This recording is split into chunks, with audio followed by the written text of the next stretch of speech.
yaitu K3. K3 itu apa? K3 itu keselamatan dan kesehatan kerja. Ya, keselamatan dan kesehatan kerja. Mau di industri apapun itu pasti ada yang namanya K3. Ya, industri pendidikan termasuk.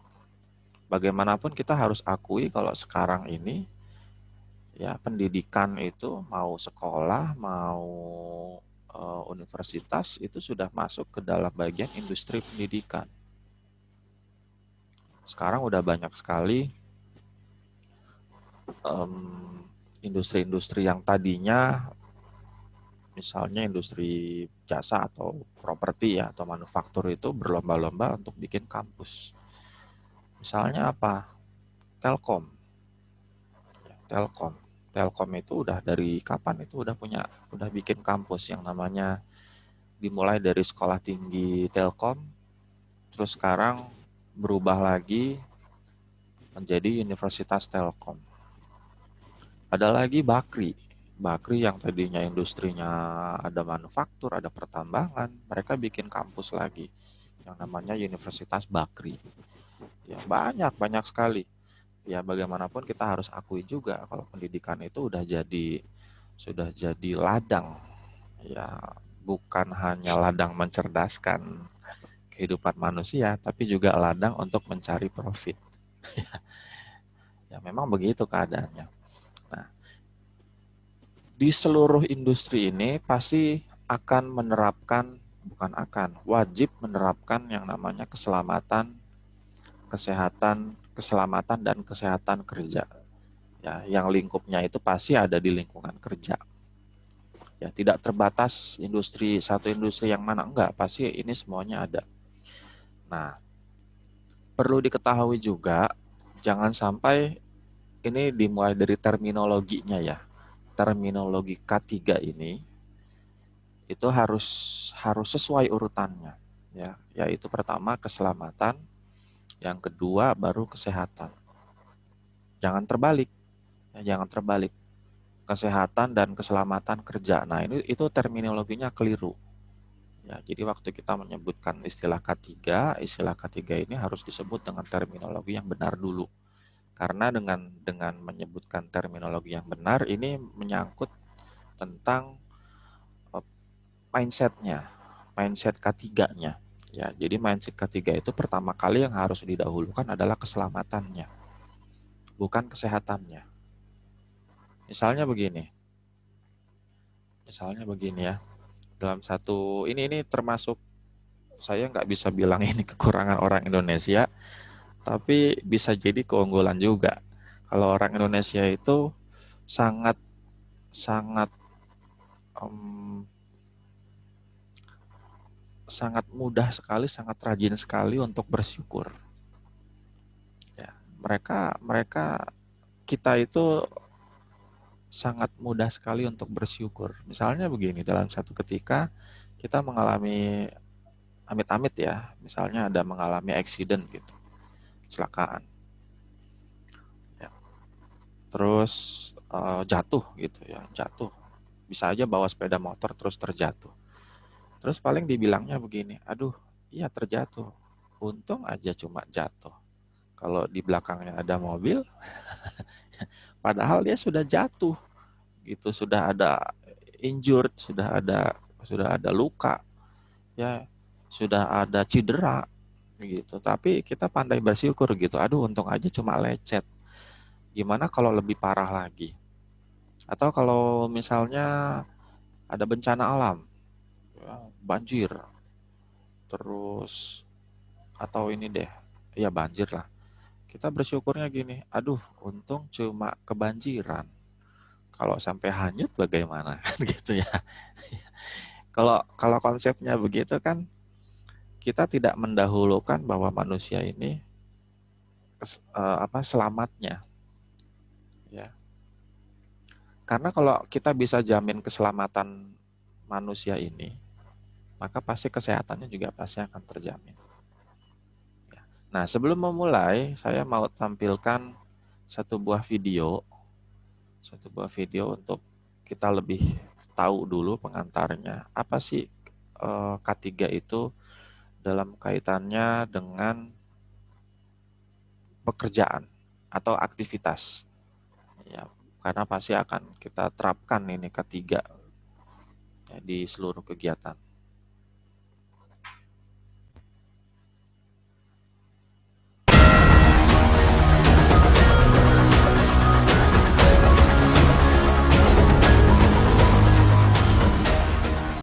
Pada era kemerdekaan, banyak infrastruktur yang dibangun oleh pemerintah. Untuk mengurangi risiko kecelakaan kerja, pemerintah membentuk badan yang bertujuan untuk melindungi para pekerja dari kecelakaan kerja. Dimulai pada tahun 1969, didirikan sebuah lembaga higien perusahaan dan kesehatan di Departemen Tenaga Kerja dan Dinas Higien Perusahaan.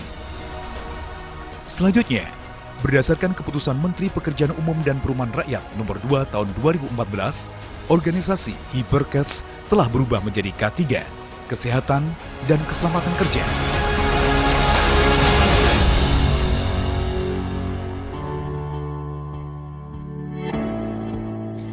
Dalam keselamatan dan kesehatan kerja, kebersihan lingkungan perlu diperhatikan guna meningkatkan produktivitas pekerja. Salah satu kebersihan yang perlu diperhatikan yaitu kebersihan kamar mandi para pekerja. Selain itu, kotak P3K dan APAR harus ditempatkan di tempat yang mudah diakses. Prosedur K3 atau safety plan sangatlah penting untuk mengawali suatu pekerjaan. Di dalam rambu-rambu K3 terdapat simbol-simbol keselamatan kerja yang harus ditaati oleh para pekerja. Di antaranya, perintah, waspada, informasi.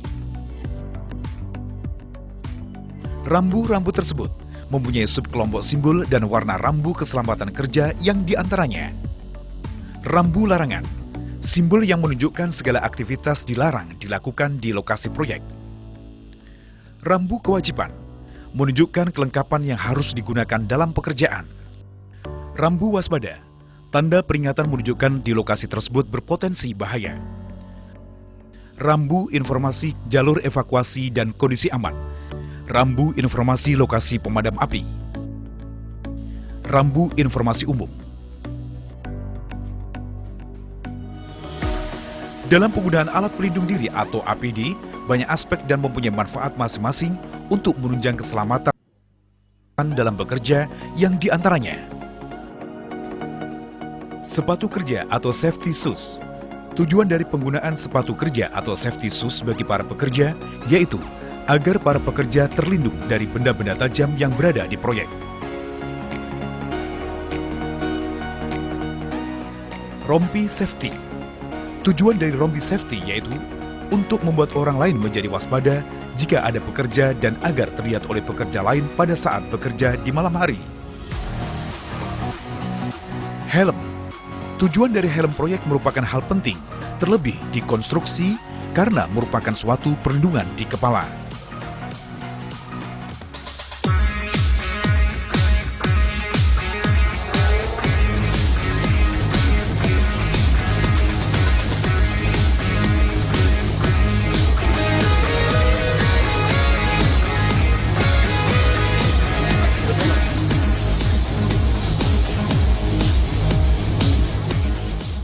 Pada pagi hari, para pekerja diwajibkan untuk mengikuti apel pagi yang bertujuan untuk membangun komitmen dan disiplin para pekerja dalam menjalankan tugas. Sudah wajib menggunakan APD, Pak.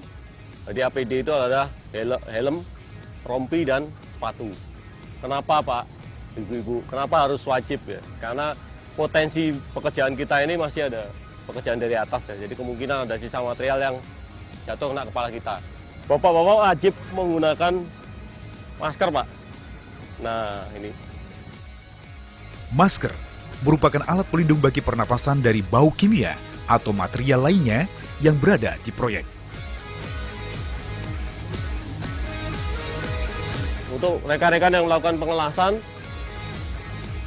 kacamata kerja merupakan pelindung mata dari percikan api, partikel debu, kayu, batu atau serpian besi dari hasil pekerjaan proyek.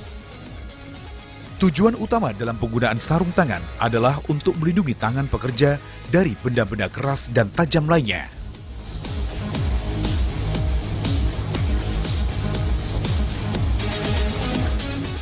Sabuk pengaman. Dalam pekerjaan konstruksi, khususnya pembangunan yang memerlukan ketinggian atau dalam posisi yang membahayakan, wajib menggunakan tali pengaman atau safety belt. Oke, nanti setelah naik, setelah saya sampaikan tadi, oke ya, ini pada saat akan moving, kita masukkan ke sini, supaya memudahkan pergerakan kita.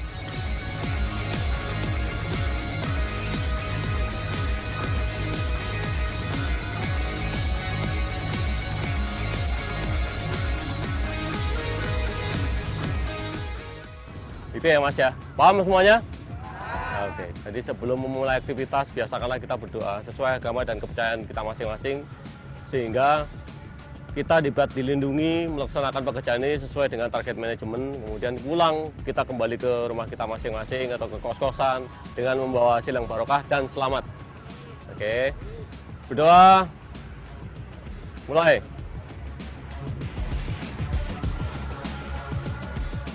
Doa selesai. Oke, sebelum kita melakukan aktivitas, kita teriakkan ya dulu Pak, supaya terpancing semangat kita, oke ya? Underpass Ngurah Agustus? Bisa. Underpass Ngurah Agustus? Bisa. Underpass Ngurah Agustus? Bisa. Safety? Oke. Safety? Safety? Oke, terima kasih.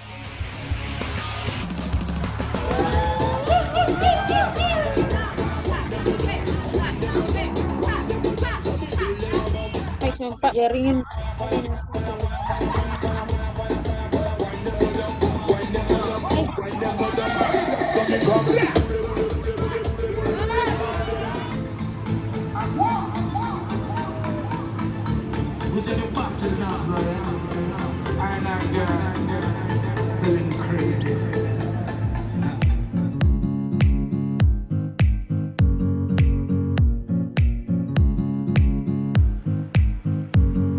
Setelah mengikuti apel pagi, para pekerja diwajibkan melakukan check-up yang bertujuan untuk menjaga kestabilan dan kesehatan tubuh para pekerja.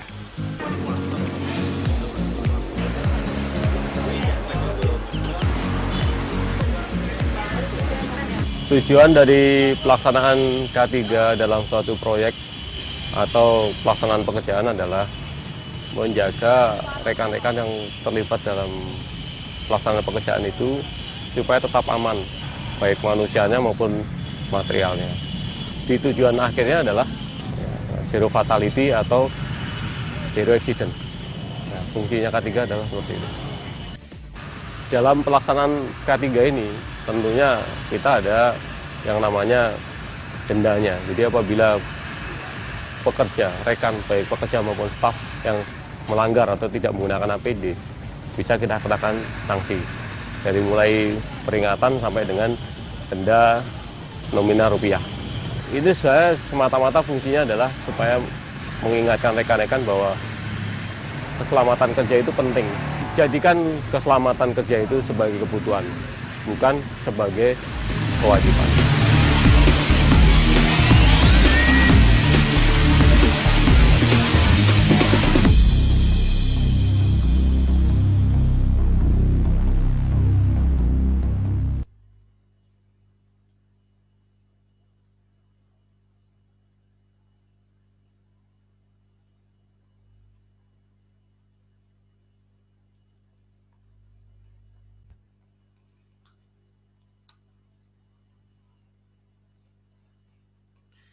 Oke ya, dari video tadi udah banyak sekali dijelaskan tentang manfaat dari K3.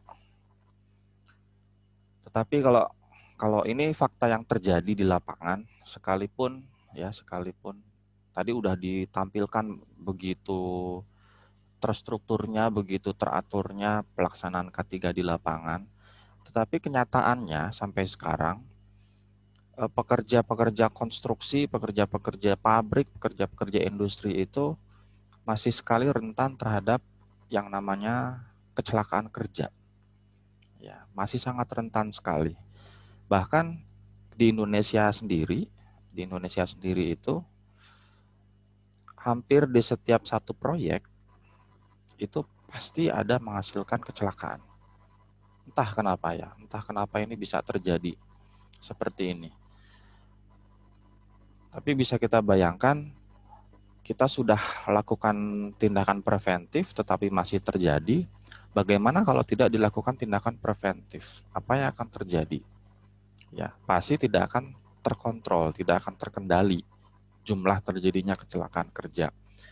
Ya, ada beberapa contoh kasus kecelakaan-kecelakaan kerja yang terjadi di lapangan. Misalnya ini ya,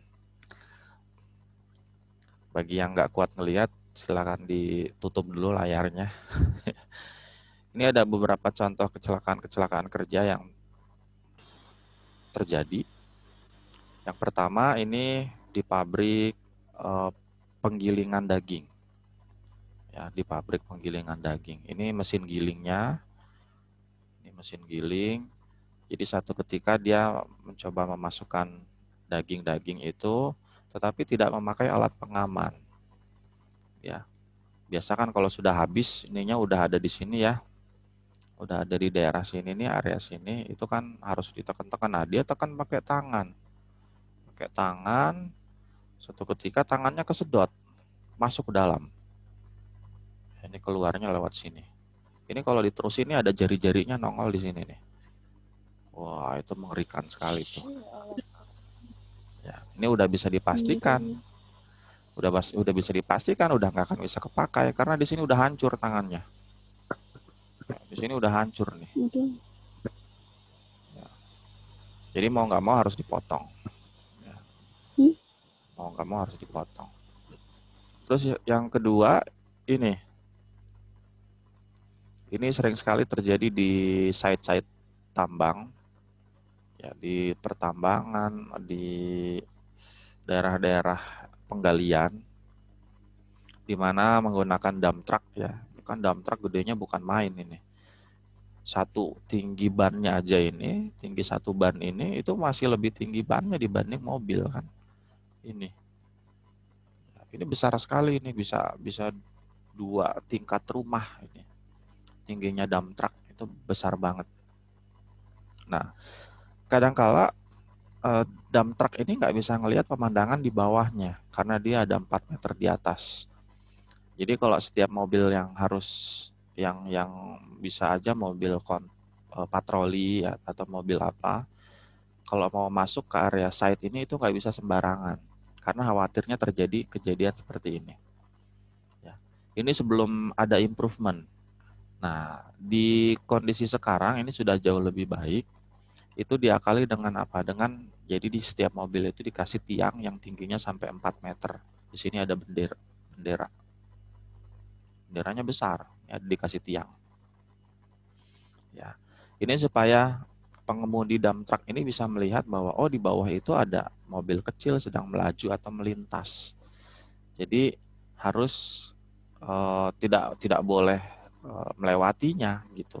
Jangan sampai nanti kejadian seperti ini. Ya, jangan sampai kejadian seperti ini. Ini dikasih tiang, dikasih bendera. Nah, kalau ini yang tadi kasus pertama, padahal sebetulnya bisa dikasih alat bantu. Misalnya apa? Penekan. Bisa dari kayu, bisa dari plastik. Jadi dia pegang ini untuk masukin ke sini. Ya, ini udah fail kejadian, ini juga sudah fail kejadian. Atau ini, ya kebakaran. Ini bisa di industri kimia, bisa di industri apapun yang potensi kebakarannya itu tinggi. Ya. Ini harusnya bisa diberikan tindakan preventif sebelumnya. Atau ini, serem ya. Atau ini pekerja saluran udara tegangan ekstra tinggi untuk maintenance listrik ya. Ini sutet nih, menara sutet. Menara sutet itu kan udah bukan main ininya, tegangannya. Itu tegangannya bukan tinggi lagi tapi ekstra tinggi. Ya, potensinya bisa terjadi seperti ini. Yang pertama ini bisa apa? Bisa jatuh. Ya, bisa jatuh dia nih, bisa kepleset. Bayangin kalau ketinggiannya sekitar 30-40 meter, terjatuh dari ketinggian segitu, apa yang akan terjadi? Ya, maka udah pasti ya resikonya sangat tinggi sekali. Ya. Bisa kita tambahkan alat bantu kerja. Alat bantu kerjanya berupa apa? Ada body harness. Body harness itu yang tadi dipakai ya. Kalau di video tadi dibilangnya itu safety belt. Ya, sebetulnya lebih tepatnya sih body harness.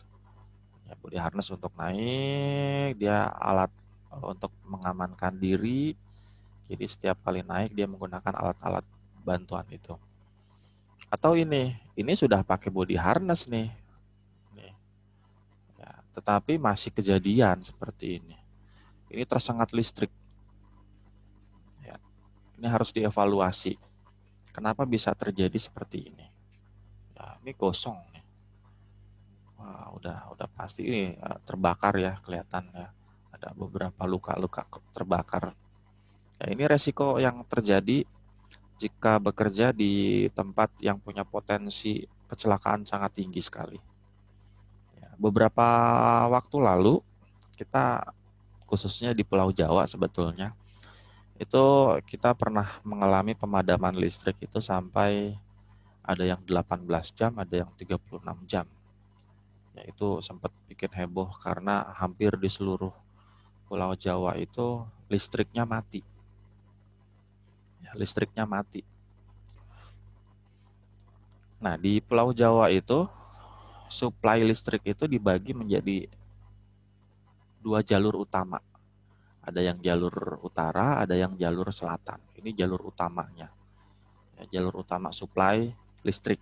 Karena pembangkit listrik kita itu kan ada terbesar 3 terbesar itu ada di yang pertama itu di Paiton, Jawa Timur. Ya, Paiton. Terus ada lagi di Cilegon. Ini untuk area Jawa Barat. Satu lagi di tengah itu area Semarang kalau saya nggak salah itu ada di area Semarang. Nah, suplai listrik itu dibagi menjadi 2 backbone utama, backbone utara ini sama backbone selatan. Ya. Nah, seperti kita tahu kan pemeliharaan jaringan listrik itu sangat mahal sekali pemeliharaan jaringan listrik. Ya. Suatu ketika jaringan listrik di jalur selatan ini di maintenance, diperbaiki. Ya, sedang diperbaiki yang ini sehingga dialihkan suplai listrik itu ke jalur utara. Ini untuk seluruh pulau nih. Ya, dialihkan ke jalur utara.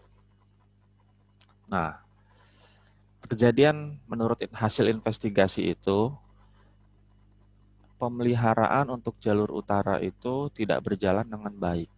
Ya, dibuktikan dengan apa? Nah, setiap lintasan jalur kabel-kabel listrik itu kan harus disterilisasi. Ya, harus disterilisasi dengan cara apa? Pada jarak radius tertentu tidak boleh ada objek yang mendekati jalur listrik.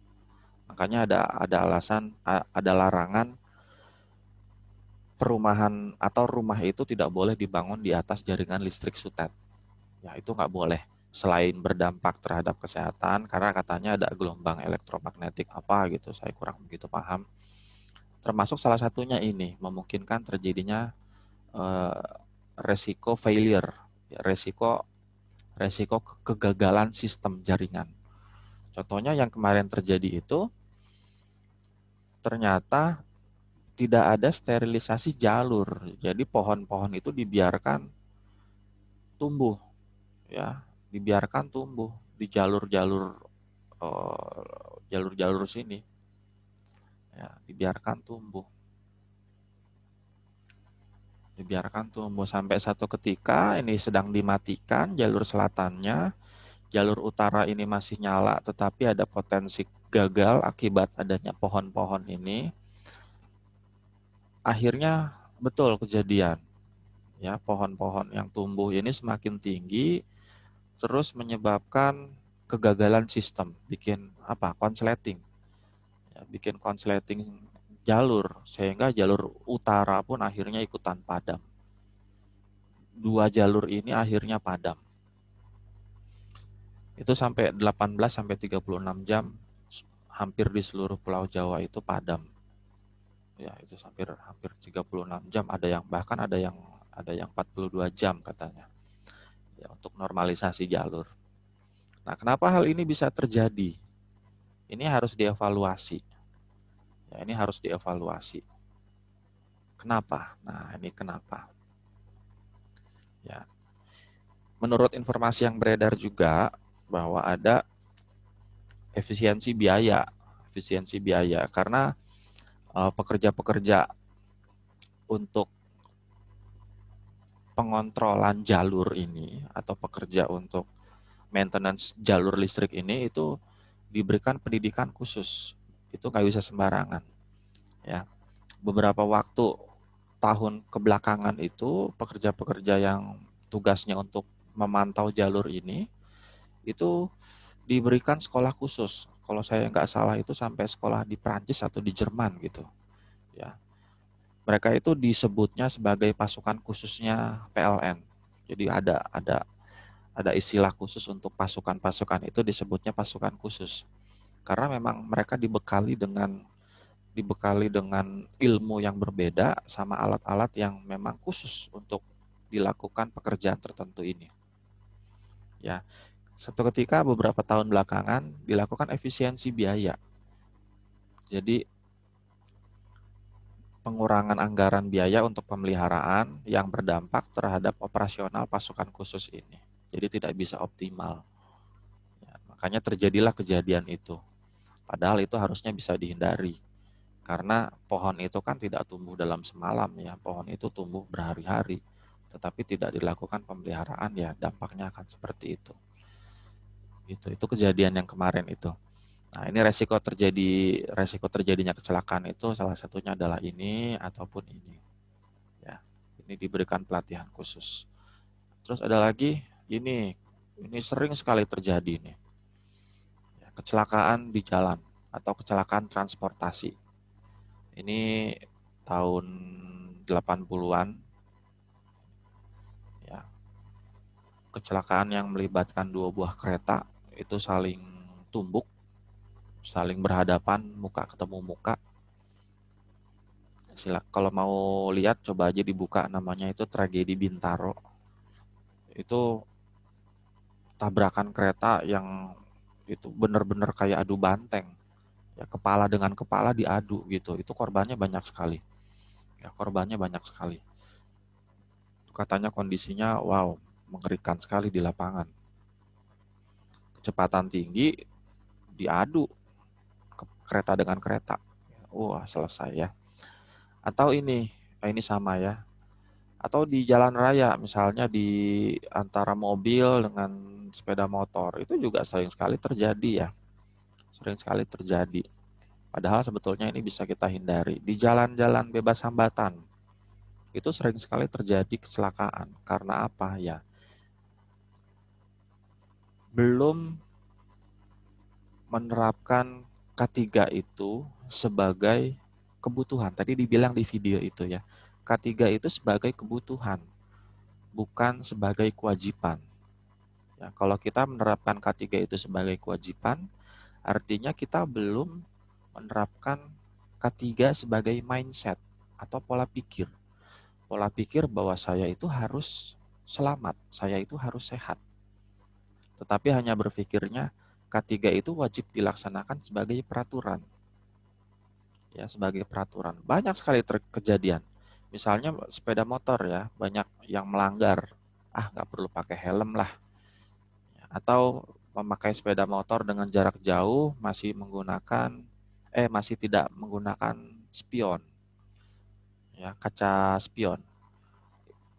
Bilangnya hanya pakai spion itu untuk takut dengan polisi. Nah, itu hanya menerapkan K3 itu sebagai kewajiban. Tapi belum sebagai kebutuhan kita. Padahal kita butuh spion itu untuk menjamin keselamatan kita dari kendaraan yang ada di belakang. Kalau kita mau berbelok, kita harus lihat spion itu untuk menjamin, oh tidak ada kendaraan, saya bisa berbelok dengan aman. Sehingga saya bisa selamat dan bisa sehat. Memakai safety belt di kendaraan, di mobil, itu harusnya sebagai kebutuhan keselamatan. Ya, amit-amit kalau terjadi misalnya rem mendadak, Ya, rem mendadak, saya bisa tetap aman, saya bisa tetap sehat karena ditopang sama sabuk pengaman. Ya, menaati peraturan lalu lintas juga jangan dianggap sebagai kewajiban, tetapi sebagai kebutuhan keselamatan. Jangan nanti lampu merah gitu, traffic light, kalau ini ada persimpangan, kita main terobos padahal ini masih maju. Ya, ini kan bisa terjadi kecelakaan. Ya, kecelakaan. Apalagi di jalan raya itu resiko kecelakaannya sangat tinggi sekali. Daripada kita bertaruh, ya lebih baik kita mengalah. Itu lebih bijak sebetulnya. Ya, di jalan raya itu udah nggak ketahuan siapa yang benar atau siapa yang salah ya. Ini kejadian yang terjadi nih. Apalagi kalau di daerah-daerah yang memang jumlah penduduknya sangat besar. Kalau di jalan raya itu udah, ini ada anekdot juga. Kalau di jalan raya yang pertama kali misalnya terjadi eksiden ya, yang pertama kali marah itu, yang pertama kali ngotot itu yang menang. Jadi modal pertama kalau misalnya terjadi eksiden gitu ya, harus marah duluan gitu. Padahal udah tahu dia salah. Ya kejadiannya memang begitu. Apalagi kalau di Jakarta ya, aduh itu ampun deh. Itu udah pengendara jalan, udah kayak raja semua. Mau dia salah, mau dia benar. Kalau benar mungkin masih ada bisa dipertimbangkan. Tetapi kalau udah ketahuan salah, terus masih ngotot juga. Ya, jadi udah di jalan raya itu udah nggak bisa, kita udah nggak bisa bertarung lah. Kalau saya sih lebih memilih untuk mengalah aja daripada terjadi sesuatu, sekalipun kita benar ya. Di persimpangan, sekalipun lampunya traffic light-nya hijau, kita bisa jalan, tetapi saya tetap waspada dengan kendaraan yang ada di arah sebaliknya. Amit-amit kalau terjadi nyelonong nih, mau mobil mau motor nabrak kita, ya amit-amit, ya itu sudah kejadian, kita sudah mengalami kerugian. Ya, kerugian yang terjadi itu akan lebih besar dibandingkan dengan kita mengalah gitu. Kita mengalah 1 menit, 2 menit, dibandingkan terjadi kecelakaan kita harus diobati selama berbulan-bulan, itu kan lebih terasa menyakitkan. Jadi jalan raya jangan inilah, wah udah nggak bisa main-main udah. Ya, ini termasuk ini ya, transportasi. Aduh, transportasi umum juga apalagi nih, kita lihat ya. Waduh, udah bukan main ini. Ini sering sekali juga terjadi. Tabrakan antara bis dengan kendaraan lain, atau ini kalau zaman dulu tuh Kopaja masih begini, sekarang udah AC. Ya, Kopaja dengan sepeda motor, aduh benar-benar deh. Banyak sekali itu sepeda motor yang disundul sama Kopaja tuh banyak. Bahkan zaman dulu itu ada pengakuan dari supir-supir bis malam atau supir-supir ini ya. Kalau kita, ini pengakuan yang memang diakui oleh mereka. Ya, kalau terjadi kecelakaan gitu, mereka malah berharapnya itu jangan sampai misalnya nabrak sepeda motor ya, jangan sampai nabrak sepeda motor. Kalau mereka nabrak sepeda motor gitu, jangan sampai pengendara sepeda motornya ini selamat. Mereka malah berharapnya ya udah sampai mati aja ditabrak gitu. Itu tragis ya, tragis banget. Tapi kejadiannya begitu. Karena berhubungan lagi nanti dengan ganti rugi yang harus dibayarkan oleh PO ini, perusahaan karoseri ini, otobas ini. Ya, perusahaan otobas ini, PO ini. Kalau ditabrak, meninggal, mungkin mereka hanya harus ganti biaya pemakaman, terus biaya santunan. Tapi kalau sampai tabrakan, selamat, tapi cacat, maka biaya kecacatan dari yang kecelakaan itu ya mereka harus ganti, dan itu nominalnya lebih besar. Ya itu kan miris sekali itu. Wow gitu ya, kita kita bisa bilang itu wow, itu pola pikir yang ngawur banget. Ya. Makanya kalau udah di jalan raya udah jangan jangan kita, sekalipun kita benar ya, lebih baik kita mengalah saja. Karena memang yang terjadi itu di lapangan seperti itu. Fakta yang terjadi. Masih banyak sekali terjadi kecelakaan-kecelakaan. Ya. Atau ini pekerja di ketinggian, jatuh lalu tertimpa. Aduh, ya, tertimpa. Terus ini masih bekerja di ketinggian. Kalau kita lihat ini masih menggunakan alat seala kadarnya ini, masih hanya menggunakan bambu-bambu, ya hanya bambu, bambu, bambu. Bambu itu kan ada batas kekuatannya. Ada batas kekuatannya, nggak bisa lama nih bambu. Ya, kena panas, kena hujan, tiba-tiba atau patah, tiba-tiba jatuh. Nah, ini harus dipikirkan lagi bagaimana cara supaya selamat. Misalnya dengan steger yang bahannya dari besi. Ya, bahannya dari besi lebih kuat jadinya.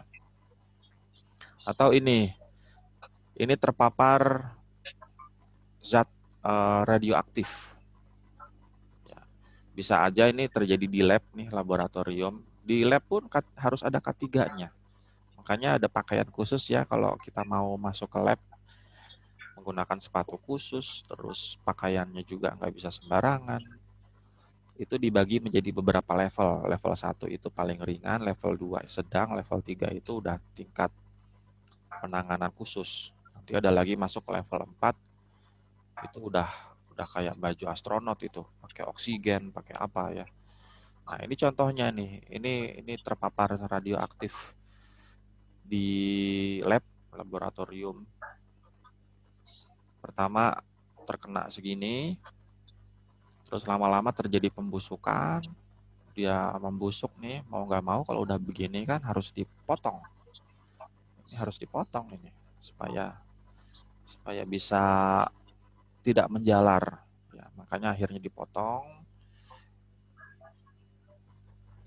supaya dia bisa selamat. Ya, nanti ada beberapa contoh yang lain. Nah, ini bekerja di tempat sempit atau confined space. Ini masuk dengan tidak menggunakan alat. Ini harusnya ada alat khususnya ya, ada talinya, ada body harnessnya. Tuh. Ini masih suka terjadi kecelakaan juga. Atau ini tahun 2011 ya, di Jepang, pembangkit listrik tenaga nuklir Fukushima. Kita bisa lihat Jepang yang sebegitu hebat ya, budaya kerjaannya itu begitu hebat, disiplin kerjanya yang begitu hebat, masih bisa kecolongan. Ya, pembangkit listrik tenaga nuklir mereka di Fukushima ini itu fail, gagal. Ini kebakaran hebatnya waktu itu di Fukushima. Ya, sekarang udah nggak bisa beroperasi, ini Fukushima ditutup. Sudah ditutup sekarang. Dia udah nggak bisa dioperasikan lagi. Nah, ada dampak lain, yaitu dampak radioaktifnya. Ya, dampak radioaktifnya. Karena sampai sekarang sebetulnya pemecahan atom yang terjadi di generator disebutnya apa ya? Tetap berjalan, cuma udah nggak bisa dimanfaatkan lagi. Ya, udah nggak bisa dimanfaatkan lagi karena sistemnya udah gagal, sudah hancur. Tetapi pemecahan atom yang ada di sini itu masih berjalan, artinya masih ada panas yang terjadi. Dan ini harus diawasi oleh manusia. Ya, ini masih harus diawasi oleh manusia, di maintenance. Jangan sampai tiba-tiba dia meledak untuk yang kesekian kalinya. Ya, di Jepang sekarang di Fukushima ini itu ada beberapa orang yang memang mereka sudah merelakan hidupnya ya untuk bisa mengontrol supaya di PLTN ini tidak terjadi ledakan susulan. Ya, ini yang kejadian seperti itu. Mereka disebutnya itu udah jadi pasukan, saya lupa nama persis bahasa Jepangnya, tapi kayak begini, itu pasukan yang siap mati. Nah, karena kan dampak radioaktif itu udah sangat berbahaya sekali. Mungkin 1-2 tahun nggak terasa, tapi kalau untuk jangka panjang 5-10 tahun itu baru muncul ya terjadinya karsinogenik, eh, memicu terjadinya cancer, itu ini di Jepang. Ya, ini juga di Chernobyl Rusia tahun 86 sama, pemakai listrik tenaga nuklirnya fail, mereka gagal, akhirnya meledak. Coba dicek di Google, ada beberapa film juga yang menceritakan tentang Chernobyl ini. Ya, tiba-tiba meledak, nggak tiba-tiba sebetulnya, itu ada proses sampai akhirnya gagal dan dia meledak. Satu kota itu akhirnya ditutup. Ya, Chernobyl. Ini. Ya. Memang agak ya ini salah satu alasan sebetulnya kenapa di Indonesia itu akhirnya belum siap menggunakan alternatif pembangkit listrik tenaga nuklir. Padahal kalau kita bandingkan dengan alternatif pembangkit listrik yang lain, itu nuklir itu yang sebetulnya paling bersih, paling efisien. Ya, bisa sampai 90%. Kalau yang lain, pembangkit listrik tenaga angin misalnya, dia hanya 30% tingkat efektivitas dan keefisienannya. Pembangkit listrik tenaga uap itu hanya 50%. Ya, hanya 50%. Tenaga nuklir itu udah paling efisien sebetulnya. Itu sampai 90%. Bahkan lebih, ada yang sampai 95%. Hanya dengan modal bahan bakunya sedikit, ya, tapi bisa menghasilkan listrik yang begitu besar. Ya. Kita punya satu lembaga yang memang fokusnya itu memeriksa terus mengidentifikasi apakah Indonesia itu bisa dan sanggup untuk membangun pembangkit listrik tenaga nuklir dalam skala massal, dalam skala nasional. Kita punya lembaga Batan namanya.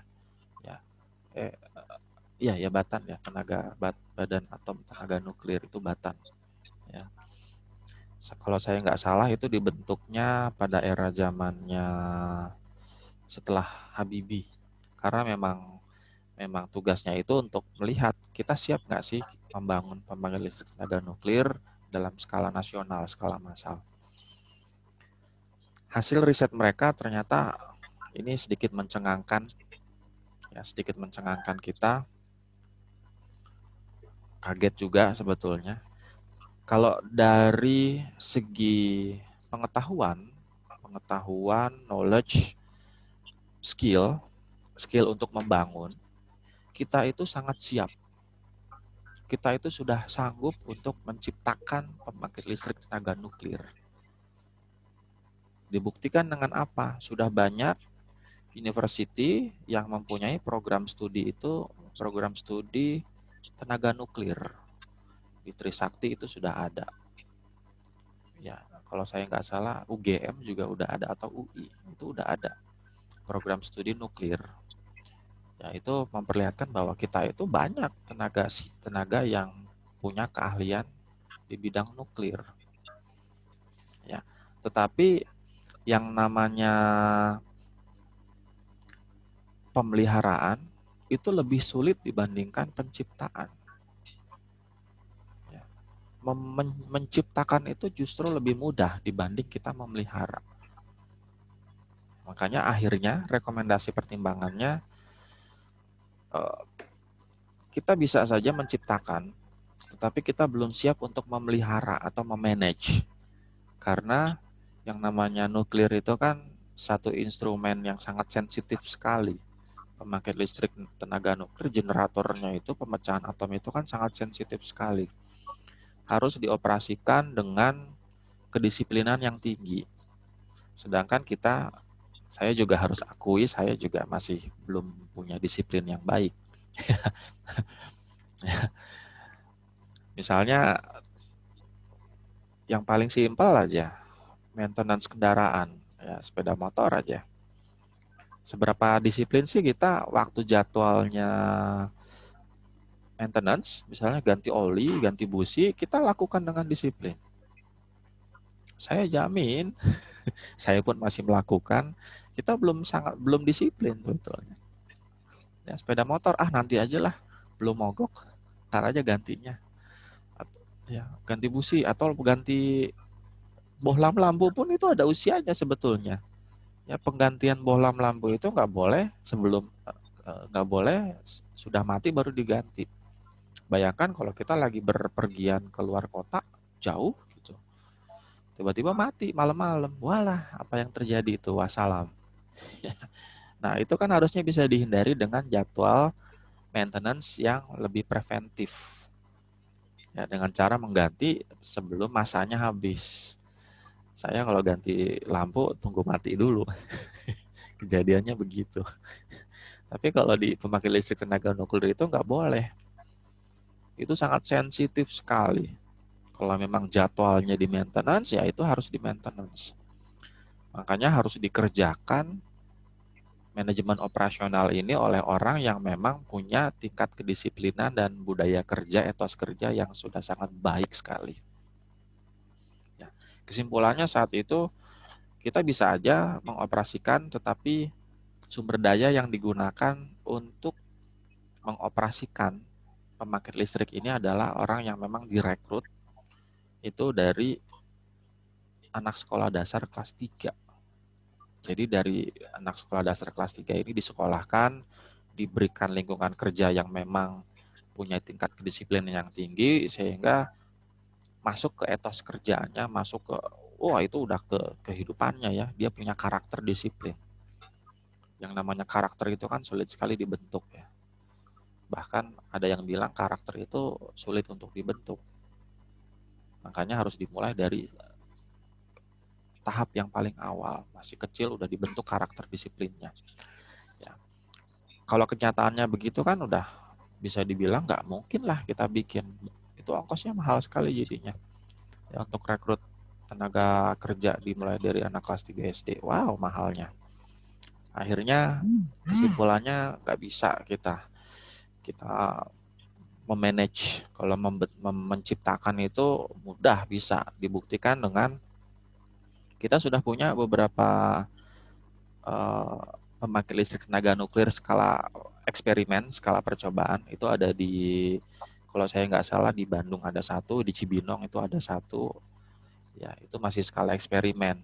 Tapi skala eksperimen aja ya sebetulnya itu bisa menerangi satu wilayah RW.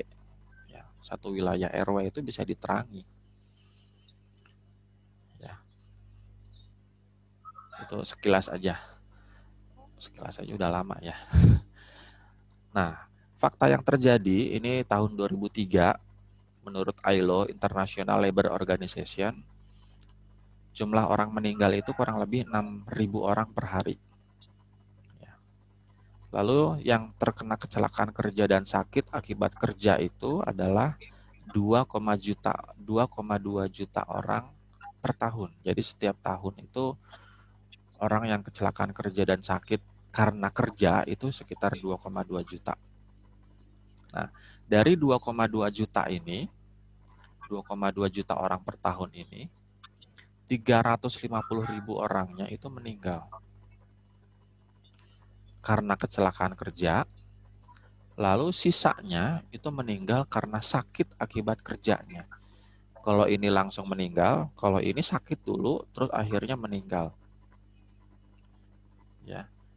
Uniknya, kasus pada pekerja pria itu 2 kali lebih banyak daripada wanita.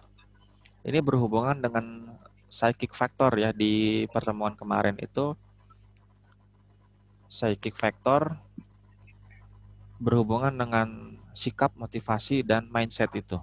Memang kita juga harus akui kalau laki-laki itu punya batas toleransi terhadap salah satunya itu batas toleransi kecelakaan atau potensi kecelakaan itu lebih tinggi dibanding wanita, dibanding perempuan. Ya. Misalnya apa? Kecepatan kendaraan. Wah, kalau laki-laki itu bawa 100 saja pasti anteng. 150 tuh masih anteng. Masih biasa gitu. Tapi kalau perempuan bawa 80 aja udah was-was ya. Makanya salah satunya ini laki-laki tuh cenderung potensi terjadi kecelakaan lebih tinggi karena batas toleransi untuk level itunya lebih tinggi. Itu batas toleransinya. Untuk kasus wanita itu cenderung lebih kecil. Ya, ini berhubungan dengan psychic factor di pertemuan kemarin tuh. Nah, dilihat secara statistik, yang namanya kecelakaan kerja itu pasti harus ada cost yang dikeluarkan. Ya, bayangkan semakin tinggi kecelakaan yang terjadi, maka cost-nya akan semakin besar. Ini tahun 2011 itu klaim untuk jaminan kecelakaan kerja itu sejumlah 504 miliar. Padahal kalau ini bisa kita hilangkan ya, harapannya kan itu sampai ke zero accident, tingkat kecelakaan sampai level 0, maka ini 0 nilainya.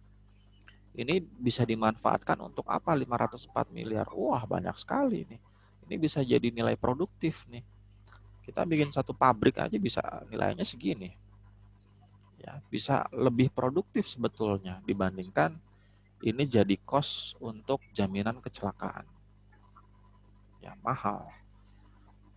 Makanya bisa kita kontrol, harapannya sampai ke level 0, zero accident, maka cost yang harus kita keluarkan untuk jaminan kecelakaan kerja juga akan 0.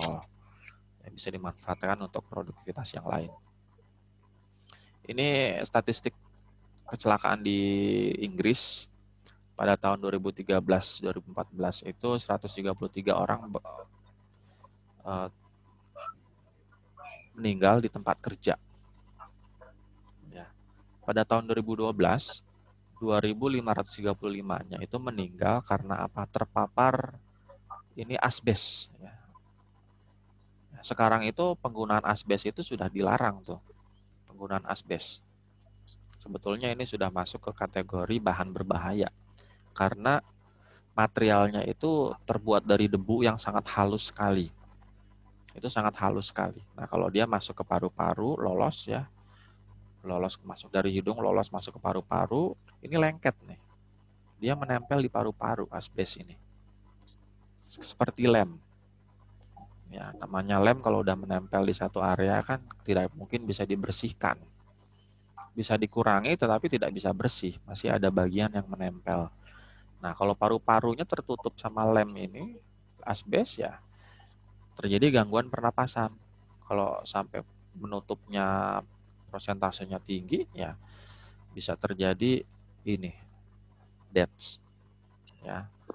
Nah, tahun 2012-2013, 78.000-nya itu dilaporkan terjadi injuries, ya, cedera.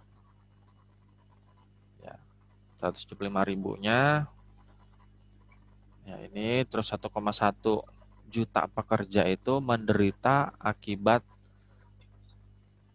sakit akibat sakit akibat bekerja. Ya, sakit akibat bekerja. Dan total kerugian yang dikeluarkan akibat kecelakaan kerja ini sejumlah 13,8 billion pounds.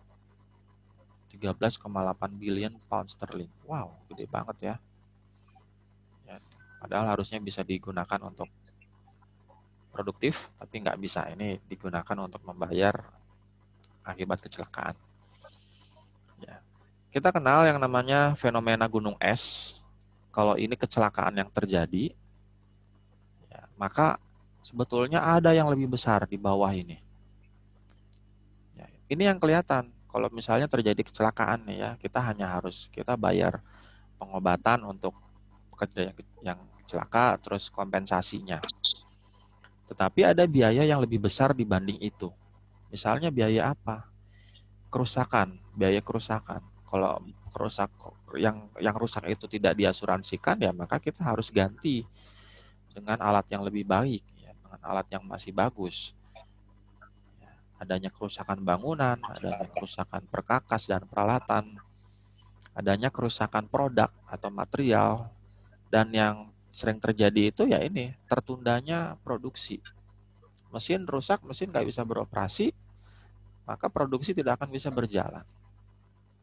Ya, atau ada biaya-biaya lain. Misalnya kalau ini kecelakaan ya, maka kan butuh pengganti orang ini yang kecelakaan di sini. Ya. Nah, berarti harus ada apa? Untuk biaya rekrutmen orang, pekerja baru. Dia harus keluarin lagi biaya training, harus mengeluarkan lagi waktu untuk training, ya, upah untuk training. Wah, itu bayar, itu mahal juga jadinya. Ya, biaya untuk melatih karyawan baru. Ya. Atau ada lagi biaya untuk membayar karyawan pendamping untuk mendampingi karyawan baru ini. Ya. Ini jumlahnya lebih besar dibanding yang ini. Itu fenomena gunung es. Yang tampak di permukaan itu hanya segini, tetapi cost yang lebih besar lagi yang harus dikeluarkan akibat adanya kecelakaan kerja itu bisa berkali-kali lipat lebih besar dibanding yang tampak. Ya.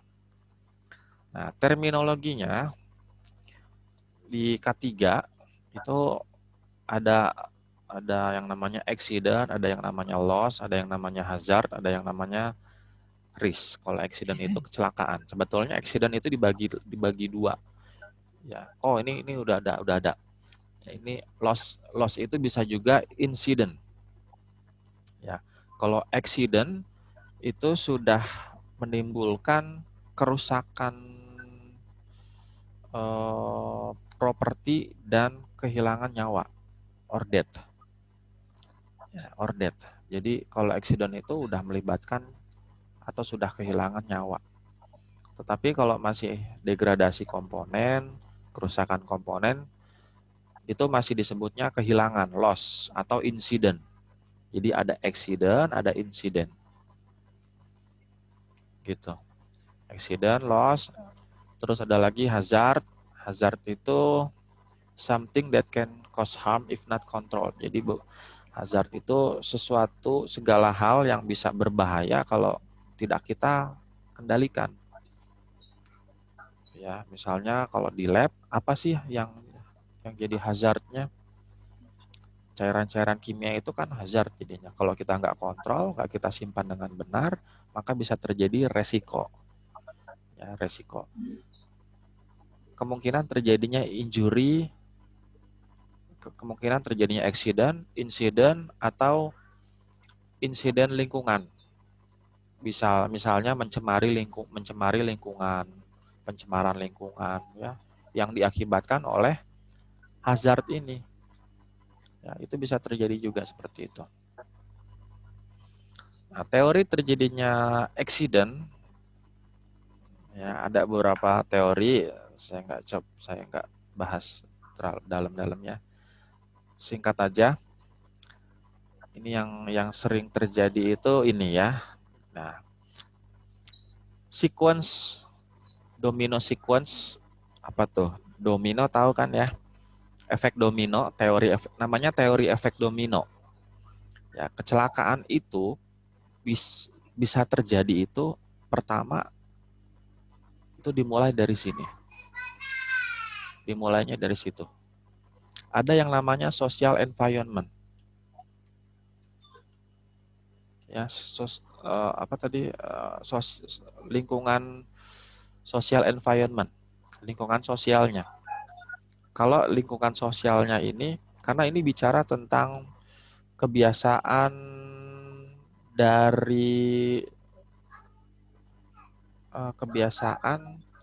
dari satu, misalnya lingkungan pergaulan lah, ya, lingkungan pergaulan. Kalau satu wilayah sudah memiliki kebiasaan yang berpotensi menimbulkan kecelakaan, maka biasanya diikutin oleh anggota yang misalnya gini. Contohnya gini, di Singapura, ya, di Singapura, kenapa orang nggak berani melakukan pelanggaran di Singapura? Ya, karena memang sistem di sana itu sudah baku ya, sudah baik. Terus juga orang-orang yang ada di sana itu sudah mematuhi aturan itu.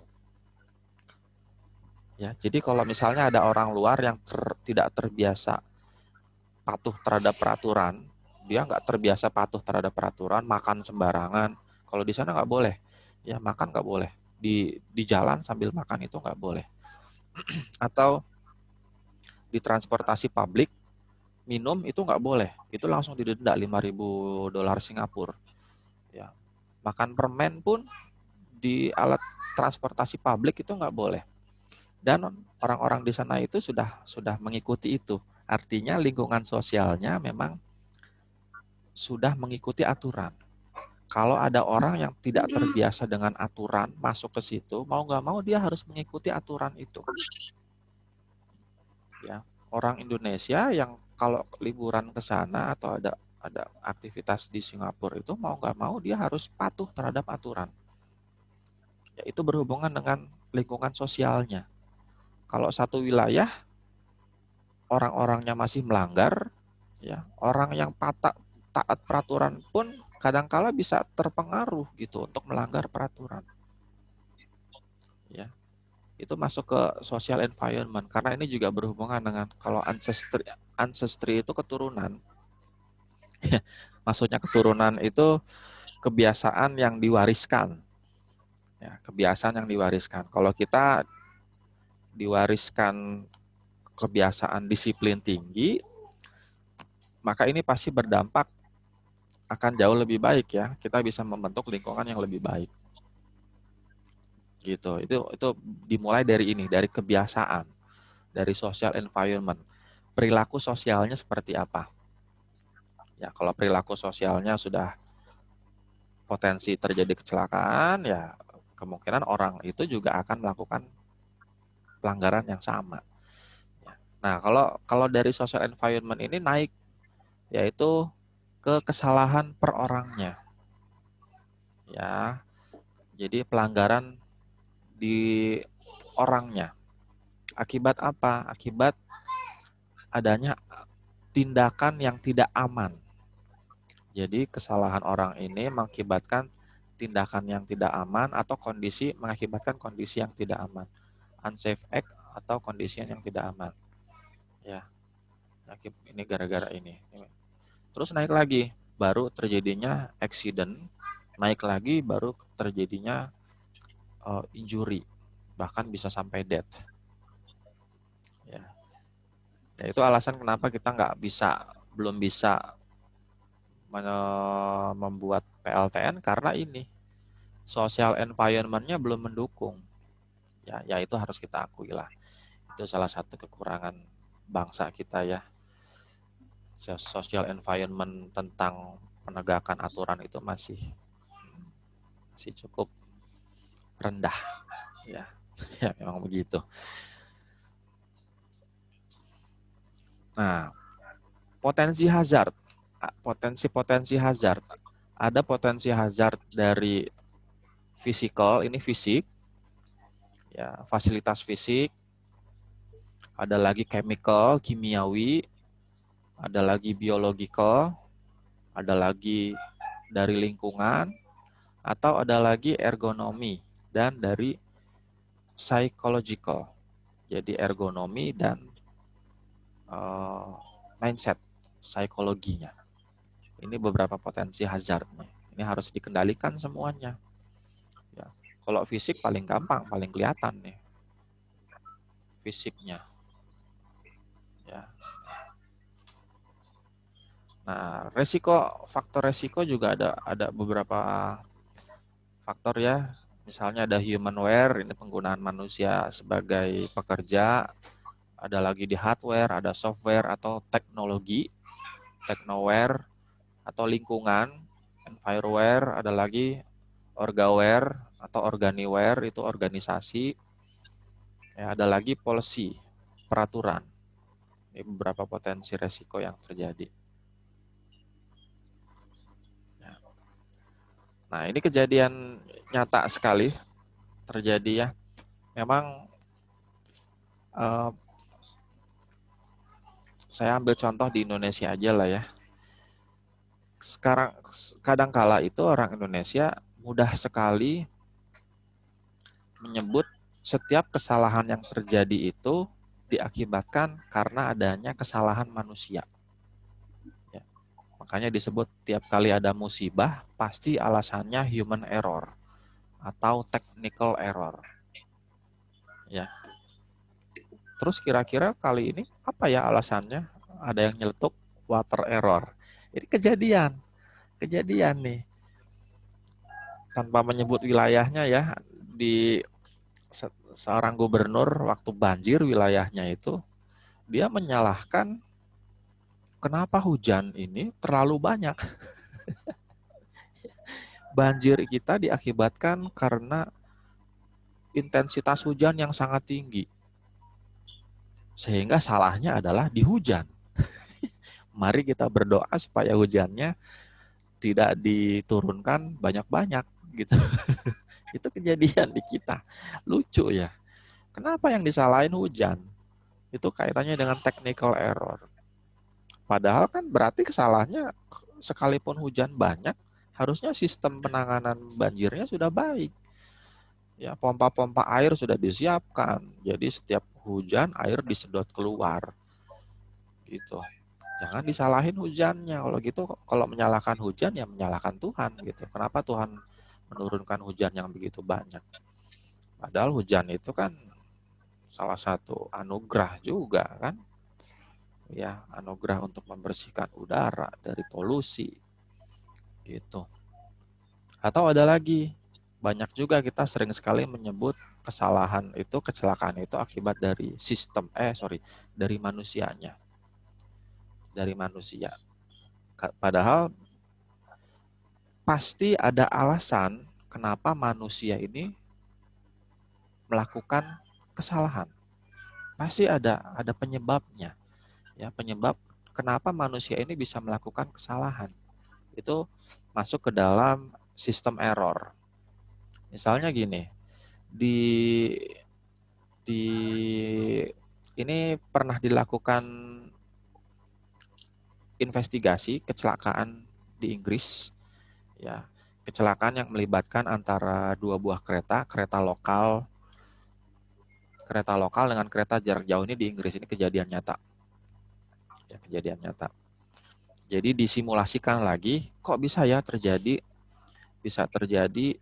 kecelakaan adu banteng lagi tuh, kereta jarak jauh melawan kereta lokal, diadu benar kepala dengan kepala. Ya, hasil investigasi awal itu menghasilkan kesimpulan yang masih dangkal. Mereka bilang ini karena kesalahan masinisnya. Padahal sudah diberikan isyarat lampu merah untuk berhenti, tetapi dia tidak melihat. Jadi tetap, udah tahu lampunya merah, tetap jalan. Ya, hasil investigasi awal menyebutkan seperti itu. Tetapi nggak puas sampai di situ. Kok bisa masinis ini melakukan kesalahan? Maka dilakukan investigasi lebih dalam lagi.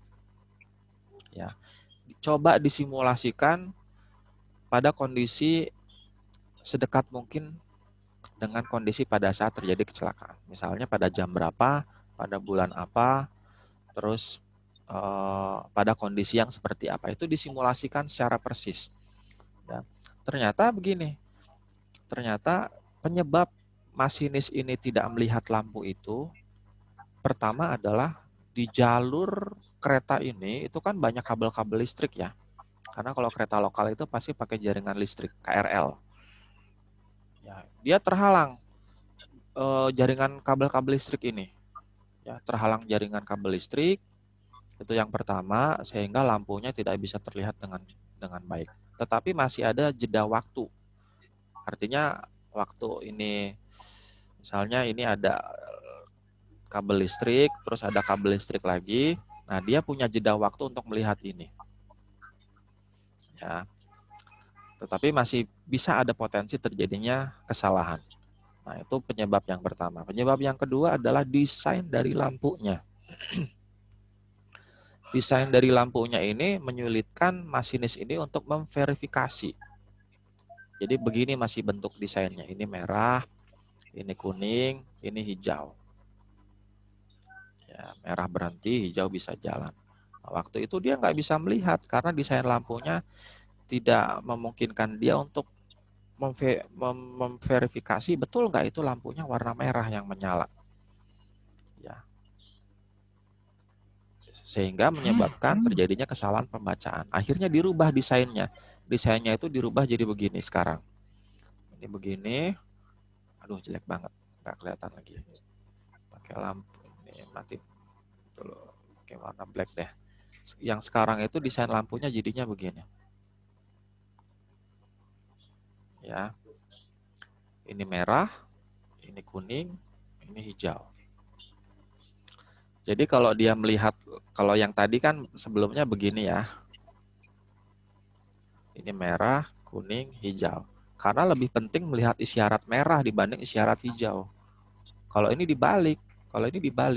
Jadi yang harus dilihat itu adalah isyarat berhenti, bukan isyarat jalan. Makanya dia punya 2 buah lampu untuk betul nggak ini merah. Jadi ini harus nyala dua-duanya. Oh, kalau ini nyala dua-duanya berarti oh betul.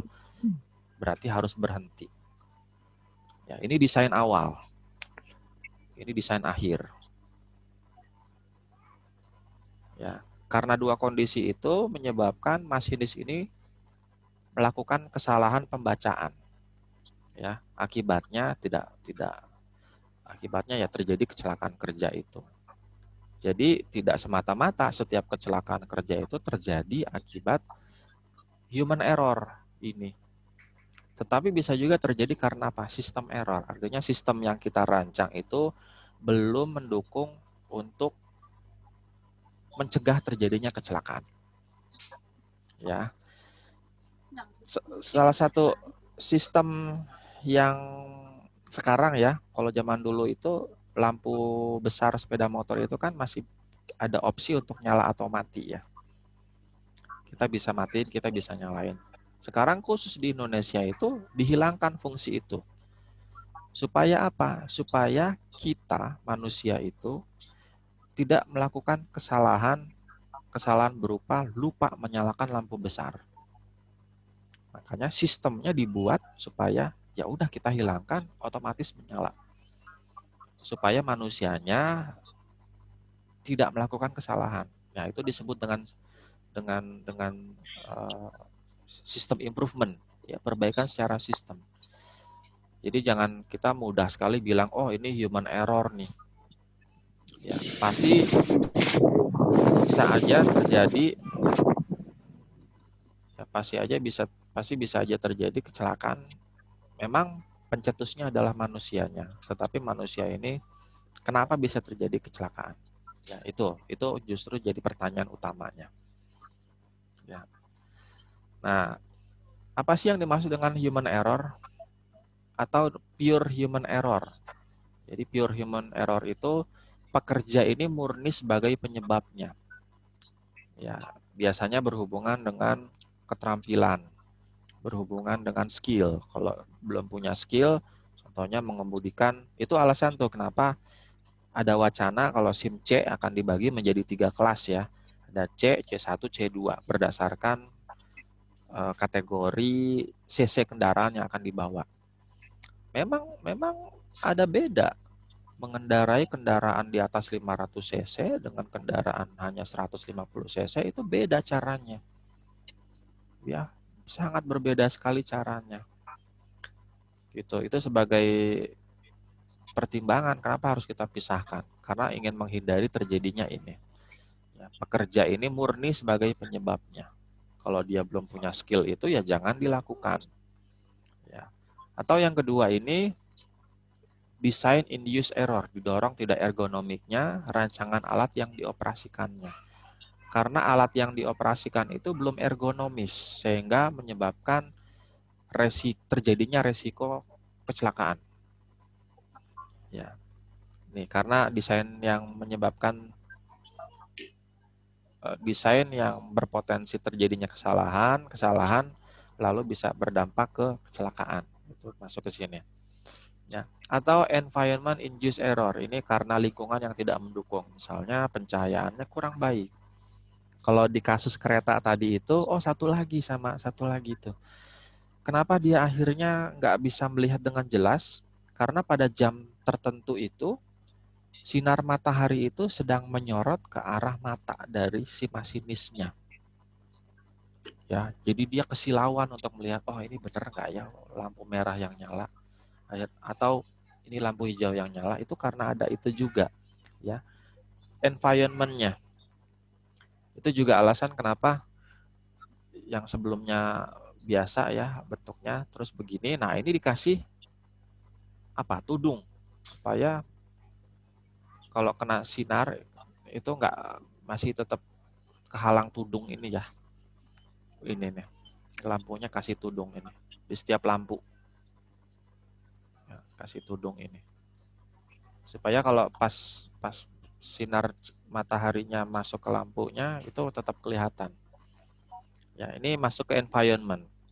Didorong keadaan lingkungan yang tidak mendukung, atau yang paling tinggi tingkatannya itu adalah sistem induce, didorong pada kesalahan pada sistemnya. Misalnya apa? Peraturannya, ya, atau tadi environment sistemnya, sosial sistemnya, sorry. Ya, sistem sosialnya, orangnya pada nggak pakai helm, terus kita ikut-ikutan nggak pakai helm. Ya, orangnya gimana, kita ikut-ikutan bagaimana. Itu bahaya juga tuh. Ya, nah, caranya menyiasati jangan sampai terjadi human error. Pertama, kita harus mencari orang yang tepat. Berarti kemampuan atau skill-nya harus tepat juga. Kalau di misalnya skala lab, ya orang yang memang paham dengan prosedur lab, prosedur laboratorium. Ya, itu yang pertama. Yang kedua adalah menciptakan iklim kerja yang baik. Ya, iklim kerjanya juga harus baik. Nanti ini berhubungan juga dengan lingkungan kerjanya. Tingkat pencahayaannya harus sesuai, kebisingannya jangan terlalu tinggi, ya, getarannya juga diminimalisir, gitu. Terus yang ketiga ini mengoperasikan alat-alat yang terancang baik secara ergonomi. Kita berikan usulan perancangan alat itu atau alat bantu kerja yang dipakai itu sudah sesuai dengan ergonomi. Ya, kita kan udah belajar tuh bagaimana sih alat bantu kerja yang ergonomis, ya itu bisa diusulkan. Lalu yang terakhir yang paling tinggi ini adalah menyelenggarakan sistem yang baik, karena ini berhubungan dengan semuanya. Ya, sistem lingkungannya harus baik, sistem peralatannya juga harus baik, ya. Sistem peraturannya pun harus baik, gitu. Atau dengan error tolerance system. Pada dasarnya, mesin atau alat yang memiliki sistem ini memberikan kesempatan pada pelaku error untuk mengoreksi kesalahannya. Kalau di dalam bahasa Jepang itu disebut dengan okayoke atau proof mistaking. Proof mistaking itu pembuktian kesalahan. Ya, yang paling simpel aja pokayoke. Kalau kita mau masuk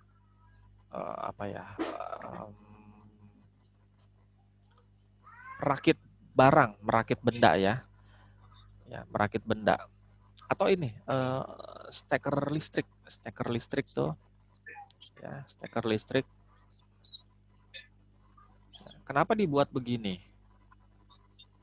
Ya, ini sebetulnya pokayoke nih, atau yang tiga ya. Steker listrik ini hanya bisa dimasukkan dengan satu posisi. Ya, karena kalau ini sampai misalnya ini hilang terus masuk terus posisinya berubah, itu memungkinkan terjadinya kesalahan. Ya. Atau gini, kalau kita mau merakit sebuah benda, ini begini ya, terus dikasih satu tonjolan sedikit gini. Ya. Kita mau merakit ini ke dalam satu poros. Ini ada porosnya. Ini poros. Ini lubangnya ya, kita mau rakit bendanya. Ini diberikan tonjolan supaya kita yakin bahwa posisi saat sudah terrakit itu ini adalah di bagian atas. Ya, gitu. Ini banyak sekali kok contoh-contohnya. Banyak sekali. USB ya, betul USB. Port USB ya. Itu hanya bisa dimasukkan dengan satu posisi. Tidak bisa dibalik. Kan nggak bisa dibalik. Bisa masuk nggak kalau dibalik? Nggak bisa masuk. Karena ini berhubungan dengan apa? Kalau kita masukkan kebalik itu bisa koslet. Ya, ini kan ada jalur-jalurnya ya. Berhubungan dengan komponen elektronikanya nih. Makanya hanya bisa dimasukkan dengan satu posisi. Nah, itu disebut dengan Poka-yoke. Ya, disebut Poka-yoke atau proof mistaking. Ya, pembuktian supaya tidak terjadi kesalahan, jadi ada pembuktian kesalahannya. Itu port USB salah satu Poka-yoke. Ya, flash disk kita pakai. Atau dilihat dari safety-nya, ya, keamanannya. Harus bebas dari bahaya. Jadi segala potensi bahaya itu harus kita hilangkan, jangan hanya diminimalisir. Ya. Jadi jangan sampai hanya hanya meminimalisir, kita harus hilangkan semua potensi terjadinya bahaya ini. Apa itu? Pencegahan terjadinya kecelakaan untuk menghindari cedera bagi orang atau manusia atau kerusakan. Karena yang namanya kecelakaan itu bisa berdampak terhadap manusianya atau terhadap fasilitas kerjanya atau lingkungan kerjanya. Ya. Karena nanti berhubungan dengan ini, mana yang harus kita dahulukan? Nah, tadi ini, apakah safety-nya dulu, amannya dulu, atau sehatnya? Ya. Kalau safety itu, kalau aman itu lebih berdampak jangka pendek, tetapi kalau sehat itu berdampak lebih panjang. Tapi ini harus menjadi prioritas keduanya. Ya, jangan sampai aman jangka pendek, tetapi untuk jangka panjangnya tidak sehat. Misalnya penggunaan earplug. Earplug itu penyumbat kuping. Kalau kita kerja di tempat yang bising, ya sebetulnya penggunaan earplug itu kan hanya diizinkan untuk temporer, tidak boleh dalam jangka panjang. Ya, aman untuk jangka pendek, tetapi kalau kita gunakan untuk jangka panjang itu tidak sehat. Karena banyak pengaruhnya sekali, misalnya tekanan di dalam bagian telinga itu kan jadi tertutup ya kalau ada earplug-nya. Gitu. Ini sejarahnya nanti bisa dibaca, nanti materi saya coba tampilkan di itu ya, di Google Drive-nya. Nah, pentingnya safety untuk pekerja dan perusahaan. Ya, yang pertama kalau pekerja ya kita bisa mencegah luka atau cacat fisik. Terus mencegahnya hilangnya pendapatan atau penghasilan. Kalau kita nggak bekerja kan bisa hilang penghasilan. Ya, terus melindungi pendapatan yang akan datang. Artinya jaminan kalau kita tetap sehat, kita bisa tetap bekerja, maka kita bisa tetap mendapatkan penghasilan atau pendapatan di masa yang akan datang. Terus mencegah munculnya beban mental karena apa? Kehilangan pekerjaan. Kalau tiba-tiba kita kehilangan pekerjaan karena adanya akibat kecelakaan, ya itu bisa jadi beban mental juga. Terus juga untuk memperbaiki reputasi dari pekerjaannya, bahwa kita itu bekerja dengan standar safety yang baik. Ya, kalau bagi perusahaan, mencegah terjadinya pemborosan material, mencegah pemborosan biaya retraining. Kalau tadi kecelakaan manusia ya operatornya, kita harus training ulang untuk menggantikan orang ini. Itu kan biaya. Ya. Atau rehabilitasi fasilitas yang rusak, perbaikannya. Kecelakaan di jalan raya, ya kita harus keluar uang untuk memperbaiki alat transportasinya. Ya, itu kan sayang ya. Ada lagi mengurangi biaya asuransi dan kompensasi kecelakaan, ada kompensasi. Terus menjaga reputasi atau image perusahaan. Di Indonesia, ya, perusahaan-perusahaan yang sistem K3-nya belum baik itu disorot banget. Itu sangat disorot sekali. Karena sekalipun sudah kita lakukan dengan benar aja masih bisa ada potensi kecelakaan. Apalagi kalau tidak dilakukan dengan benar. Beberapa tahun yang lalu, sempat pernah terjadi kecelakaan kerja tuh. Itu korbannya banyak sekali. Kebakaran di pabrik kembang api. Ya. Wah, itu hebat banget kebakarannya. Korbannya banyak.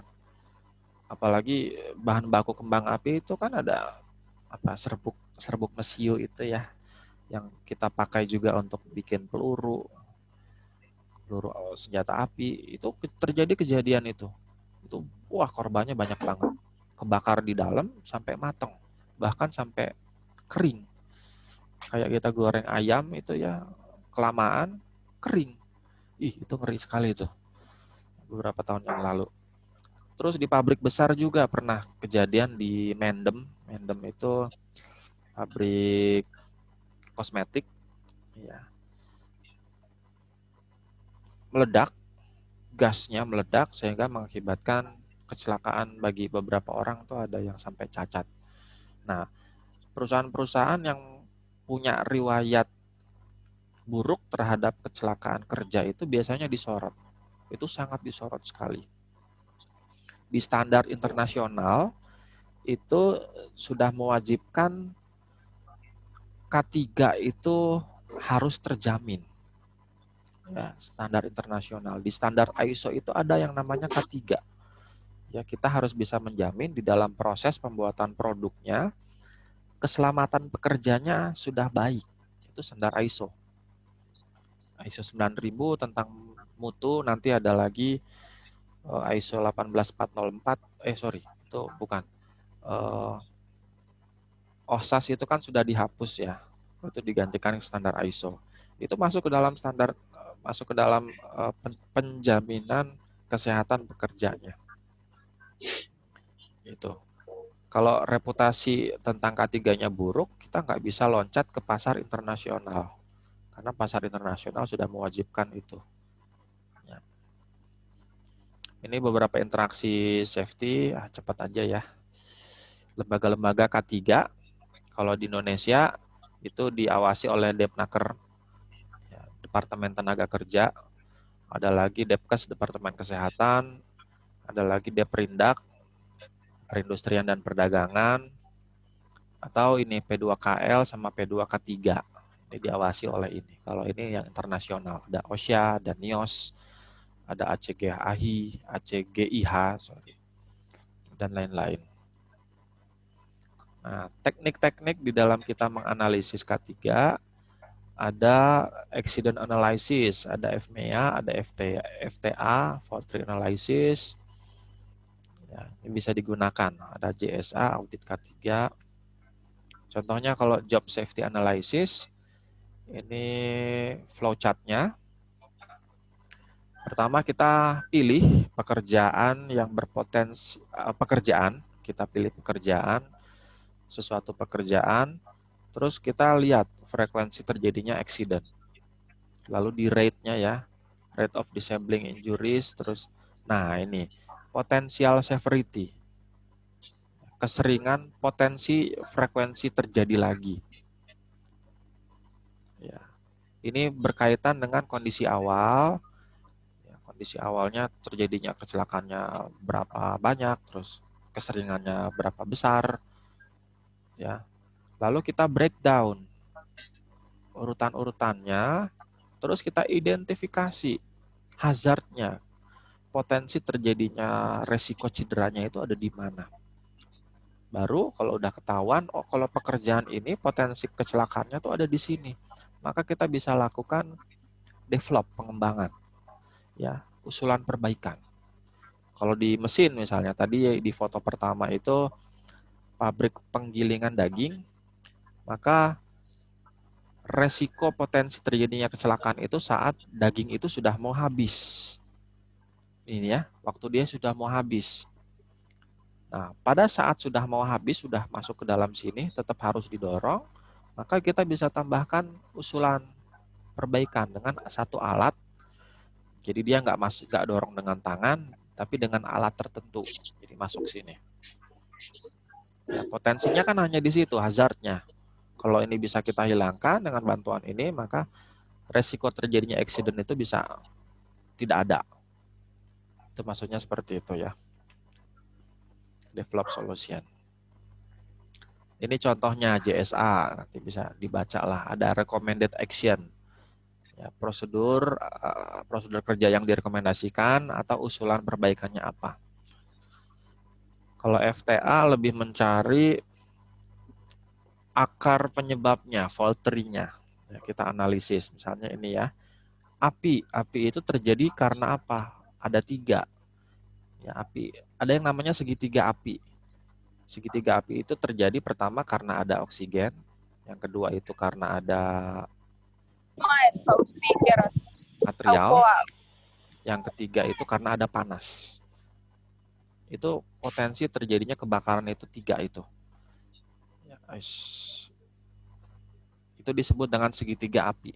Pertama ada material, kedua ada panas, ketiga ada oksigen. Dengan kita memutus salah satunya, maka api itu nggak akan terjadi. Misalnya ada oksigen, ada panas, tetapi tidak ada material, tidak akan terjadi kebakaran. Atau kita potong oksigennya, ada material, ada panas, tetapi tidak ada oksigen, tidak akan terjadi kebakaran. Kita potong panasnya, ada material, ada oksigen, tidak akan terjadi kebakaran. Ya, ini masuknya ini pendekatan analitik dengan fault tree analysis. Oh, api ini karena ada oksigen, ada panas, ada materialnya atau bahan bakarnya. Ya. Kita ambil salah satu. Kalau oksigen tidak bisa kita batasi karena oksigen ya ada di mana-mana. Kalau bahan baku material ya kalau kita buat satu produk itu jadi bahan baku, maka tidak bisa kita hilangkan. Ini tidak bisa dihilangkan. Nah, di sini kita analisis lagi lebih dalam. Kenapa bisa terjadi panas? Masuk ke sini. Oh, ada open flame, ada static spark. Ini tidak bisa dikontrol. Ini bisa kita kontrol. Maka usulan perbaikannya adalah jangan sampai ini terjadi. Static spark ini. Itu FTA. Jadi akar pohon gitu. Akar-akarnya sampai paling bawah itu apa? Ini bisa dihitung dengan cost-nya ya. Cost dan keuntungan. Ini bisa dibaca nanti ya. Kalau dari lingkungan kerja itu ada fisiknya, ada kimianya, ada biologisnya, ada ergonominya, ada psikologisnya. Ya. Ketiga, kalau fisik ya dari fasilitas fisiknya, berbahaya atau tidak. Kalau kimia bisa dari logam, bisa dari gas, larutan korosif, tadi ada lagi radioaktif. Kalau biologis, bakteri, virus, jamur, hama yang sekarang lagi kita rasakan itu adalah K3 karena apa? Virus ya, yang tidak terkendali. Karena ada beberapa teori yang bilang kalau COVID itu adalah ciptaan. Ya, terlepas dia ciptaan atau tidak, dia sudah menimbulkan dampak korban nyawa yang begitu besar ya. Itu harus kita cermati di situ.